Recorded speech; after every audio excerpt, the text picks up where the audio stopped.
there's troubling news from England's royal family. King Charles III has been diagnosed with cancer. This came as a shock, especially since Queen Elizabeth lived a long, healthy life.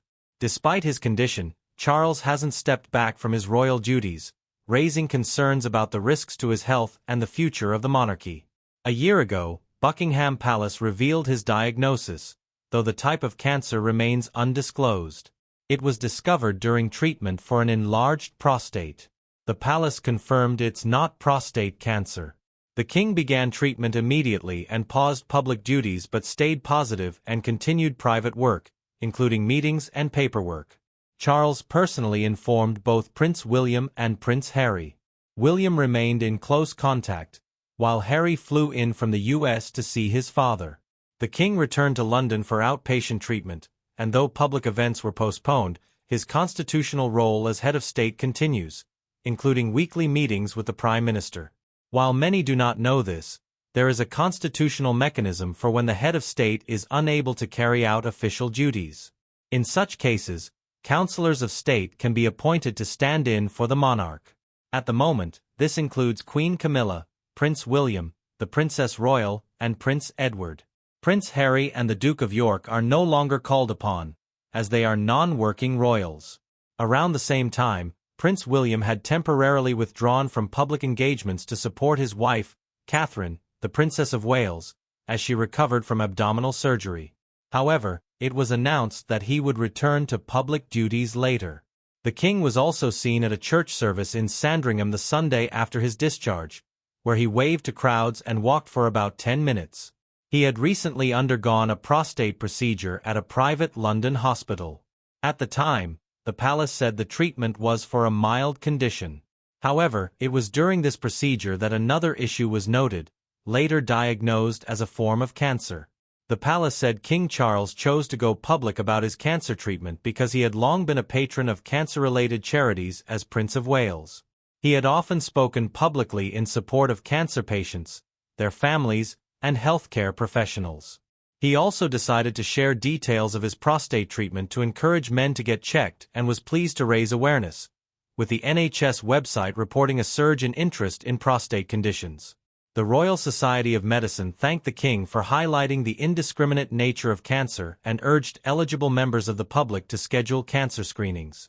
The society emphasized that having more information helps them provide better care and either rule out cancer or begin proper treatment sooner. Dr. J. Varma, president of the General Practice with Primary Healthcare section of the Royal Society of Medicine, noted that 1 in 2 people in the UK will develop some type of cancer in their lifetime. There are more than 200 types of cancer, with breast, lung, prostate, and bowel cancers being the most common in the UK, according to the NHS. Then US President Joe Biden also expressed concern and said he would speak to the king. In a post on X, he later wrote, "Navigating a cancer diagnosis, treatment, and survivorship takes hope and absolute courage. Jill and I join the people of the UK in praying for His Majesty's swift and full recovery. A cancer diagnosis is hard for any family, especially when it's the King of England. But he's not the only royal affected." 2024 was a difficult year for the monarchy. The Princess of Wales also revealed she was undergoing cancer treatment. In a video, Catherine said the news came as a shock after months of difficulty. She remained hopeful, saying she was feeling stronger every day. Kensington Palace didn't disclose the type of cancer but said the princess was expected to recover. Her doctors recommended preventive chemotherapy after cancer was found following abdominal surgery in January. Treatment began in late February.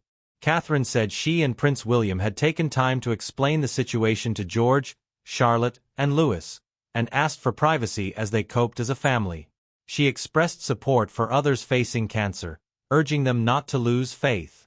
The King and Queen were informed of Catherine's diagnosis before the announcement. Charles himself is also undergoing cancer treatment. Both he and Catherine were briefly treated at the London clinic, she for surgery, he for an enlarged prostate.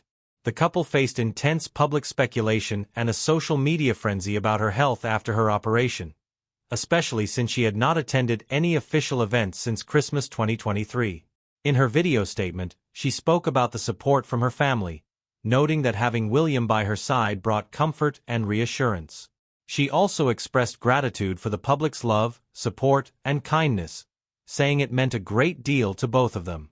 Kensington Palace later confirmed the video was filmed by BBC Studios. By then, the royal family was dealing with more than one cancer diagnosis, making it a particularly difficult year. Many wondered whether 2025 would bring any respite or hope for a fresh start. The new year began on a hopeful note for the Prince and Princess of Wales. Catherine revealed she was in remission from cancer and marked her emotional return to the hospital where she had received treatment. In a message posted on social media, she shared her relief and emphasized her ongoing focus on recovery.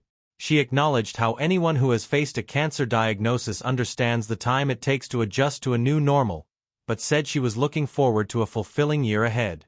Her words uplifted millions of royal watchers around the world.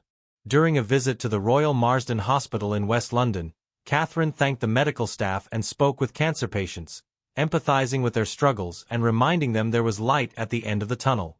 It was during this visit that her remission was publicly confirmed. She had first announced her diagnosis in March and later revealed in September that she had completed chemotherapy, stating, "Doing what I can to stay cancer-free is now my focus."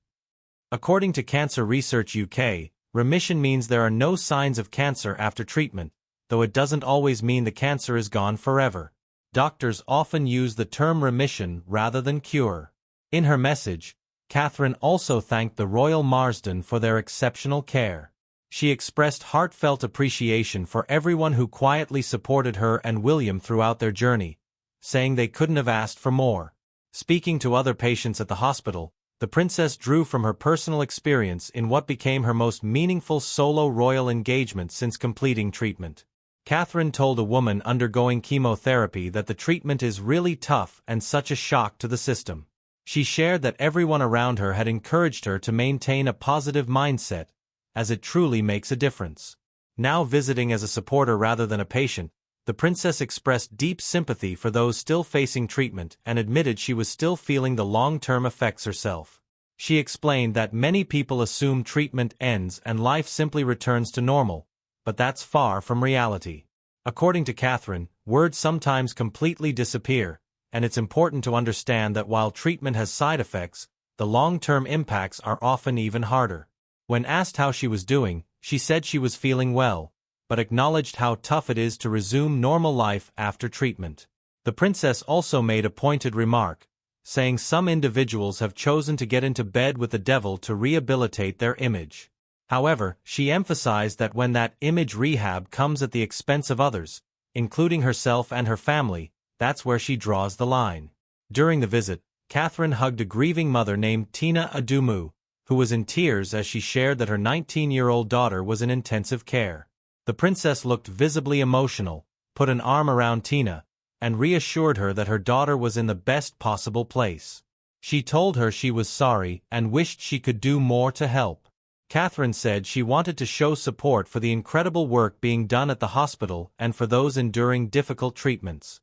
It was during this visit that it was first disclosed that the Royal Marsden was the hospital where Catherine received her own cancer treatment. It's been nearly a year since her health issues became public, beginning with a January announcement about her abdominal surgery. In March, she revealed in a video that she had begun cancer treatment, and in September she released another video confirming that her chemotherapy had ended. Since completing treatment, she has slowly returned to public life, appearing at key events like Remembrance Sunday and her Christmas Carol concert at Westminster Abbey, both seen as encouraging signs of her recovery. Catherine's story is one that could uplift King Charles's spirits. However, it's difficult for any parent to feel truly uplifted when his family remains fractured. Prince Harry continues to be estranged from his father and much of the royal family, leaving the king's house still not entirely in order. On May 27, King Charles sat on a throne carved from Windsor trees in Canada's Parliament, delivering a message of unity amid rising US-Canada tensions. Thousands of miles away, Prince Harry was in Shanghai. Though briefly on the same continent, father and son remain emotionally distant. Charles earned praise for his diplomacy, even as he continues weekly cancer treatments. Despite his success abroad, Charles faces a personal struggle: his fractured relationship with Harry. In May, Harry told the BBC he didn't know how much time his father had left, yet they haven't spoken. Once seen as a loyal royal ally, Harry's exit in 2020 and the fallout from interviews, a Netflix docuseries, and his memoir Spare deepened the rift. William remains estranged, and Charles, though a symbol of unity, hasn't made a move toward reconciliation. Trust is the biggest obstacle. Palace insiders say Charles isn't being urged to reach out, and Queen Camilla and key aides stay out of it. Harry's recent remarks, though intended as peaceful, were seen as another jab. With the king still in cancer treatment, the urgency grows, but so does the silence. Harry, the son of a broken marriage, lost his mother Princess Diana in tragic and public circumstances. Amid the rift with his father, Harry spoke with his uncle Charles Spencer about changing his family's last name to his mother's surname, Spencer, but was told the legal hurdles would be too great. There is so much baggage there that the idea that one meeting would resolve everything is ridiculous, Mayer told People. But according to Mayer, having some contact would seem better than none. At the heart of the dispute is security. Harry says losing his official protection endangers his family, making him unwilling to bring Meghan and their children, Prince Archie and Princess Lilibet, to the UK. He believes Charles can reverse the decision, but the palace says the courts have examined it repeatedly and meticulously. While his relationship with his second son is on the rocks, what is his relationship with his first son and heir like? I don't see it as cutting at all. My brother and I love each other. I love him deeply. There has been a lot of pain between the two of us, especially the last 6 years. None of anything that I've written and anything I've included is ever intended to hurt my family. Battle of the Wills. On Prince William's final day in Cape Town, South Africa in 2024, following his annual Earthshot Prize Awards, the Prince of Wales answered a reporter's question about how the past year had been for him with surprising candidness. The prince noted that it had honestly been dreadful and the year had probably been the hardest in his life. William has been forced to contend with 2 family health crises, as both his father, King Charles III, and his wife, Princess Kate, were diagnosed with cancer in early 2024. Trying to get through everything else and keep everything on track has been really difficult. William has done an admirable job of keeping calm and carrying on, and Charles was especially grateful. In many ways, the king and his heir are closer than ever, but their relationship has also become significantly more complicated. As tension over William's approaching succession builds, the dynamics have shifted. One source shares in the latest issue of Us Weekly, Charles has wanted to be the monarch for decades, adds a second source.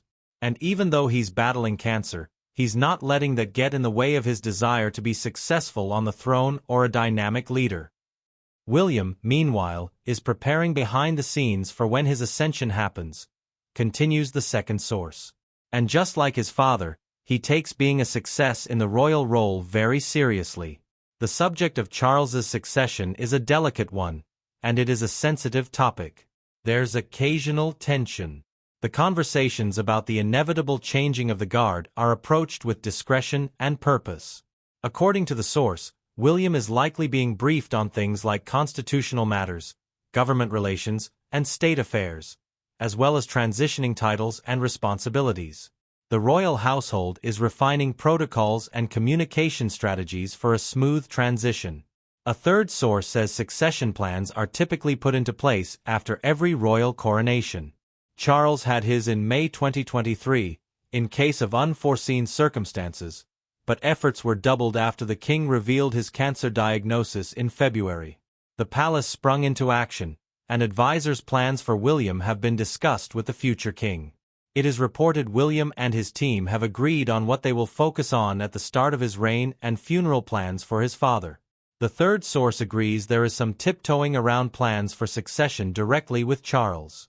According to the source, he does not feel comfortable speaking about it at length, so nothing more than is needed is brought up to him. Adding that despite the increased speculation around his health, Charles has no regrets about going public with his condition. He didn't want to hide something so impactful. The talks of succession, however brief, have brought to light the stark differences in how the father and son believe the monarchy should be run. During his Cape Town interview on November 7, William discussed his plans to carve out a new role for himself. When asked, he noted that he was trying to do it differently and possibly trying to do it for his generation to give people more of an understanding around it. He expressed that he would do it with maybe a smaller R in the royal. According to the source, William is ready to bring new, younger energy to the crown. Modern times call for a modern monarchy, and William has been active in getting that together. He'll take on fewer patronages but focus more on the issues most important to him and Kate, like the environment, mental health, and homelessness. William is determined, as he sees it, to make a real difference and to do this in a way that will give him contemporary appeal. What do you make of King Charles going public with his ailment? Is there a way to bridge the gap between himself and Harry? Share your thoughts with us in the comments section. Remember to like, share, and subscribe for more. Also, click the next video showing on your screen. You will enjoy it.